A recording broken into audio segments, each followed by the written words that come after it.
A Tenere 700 egy klasszikus túraenduro a Yamaha kínálatába, 3 verzióban létezik, a Tenere 700, a Tenere 700 Rally, illetve a Tenere 700 World Raid. A Tenere 700 egy klasszikus túraenduro, a Tenere 700 Rally inkább egy terepesebb túraenduro, és a World Raid, ami a hosszabb utakra készült. A blokk a klasszikus 690 köbcentiméteres kéthengeres Yamaha erőforrás, 73 lóerőt tud teljesíteni, de kapható a folytott 35 kW-os teljesítménnyel is.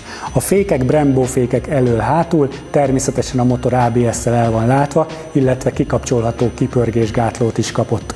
A kerekek fűzött küllős kerekek, elől 21 szolos, hátul pedig 18 szolos. Keskenyebb kuplungfedelet kapott, hogy jobban elférjen a csizmánk, egy kényelmesebb ülést, illetve már elektromos gázzal tudjuk kontrollálni. 6,3 szolos TFT kijelzőnk van, amely nagyon informatív és kimondottan könnyű a kezelése, valamint a letekerhetős tanksapka helyett kapott egy hátrabillenős megoldást. 2 menetmód közül tudunk választani, az Explore, illetve a Sport. Nálunk a Motorcenter Gyulainál ki is tudott próbálni, hiszen ez egy tesztmotor, az alapára pedig 4.448.000 forint.